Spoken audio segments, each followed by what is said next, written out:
Hello. Today's devotional is for July 5th.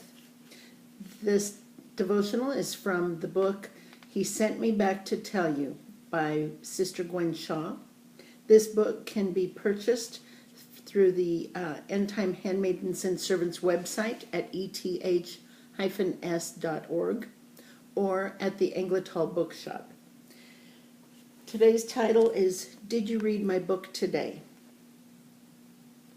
The king shall not multiply horses to himself, nor cause the people to return to Egypt. Neither shall he multiply wives to himself, that his heart turn not away. Neither shall he greatly multiply to himself silver and gold. And it shall be, when he sitteth upon the throne of his kingdom, that he shall write him a copy of this law in a book, and it shall be with him, and he shall read therein all the days of his life, that he may learn to fear the Lord his God, to keep all the words of this law and these statutes to do them. This is from Deuteronomy 17, verses 16 through 19. Blessed are they that hear the word of God and keep it. From Luke 11:28. Solomon was the youngest of David's sons. His mother was Bathsheba. David and Bathsheba's firstborn died while still very young, in spite of David's fasting for 7 days for me to heal him. It was after this fast that was over that David and Bathsheba came together, and she conceived Solomon.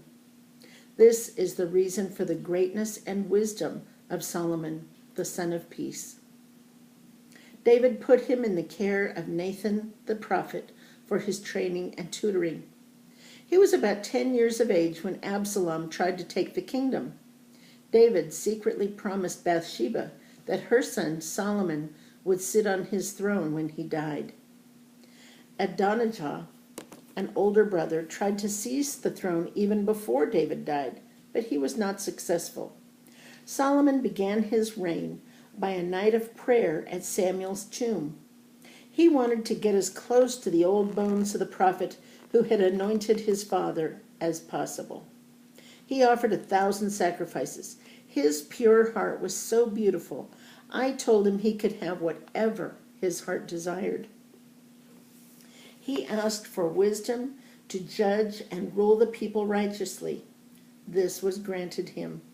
He built the temple according to David's blueprints, which I gave him while he was still living.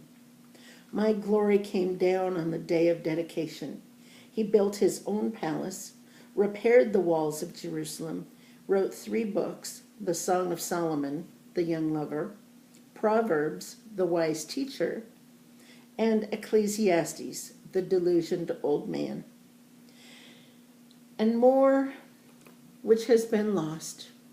He made gardens, orchards, and water cisterns. His fame went throughout the world.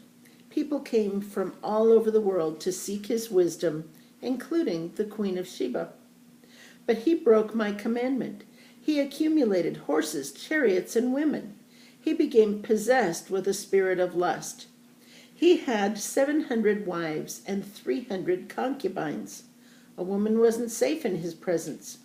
He built temples for these foreign women's gods and joined them in their worship until the demons of Moloch, Ashtoreth, and Chemosh demonized him. He delved into black magic and committed much evil. His lust for gold and wealth was insatiable. He taxed the people heavily and made life miserable for all. When he sought the wisdom of the world and forsook my law, he started on the road that leads to hell. And on that note, we'll see you again tomorrow.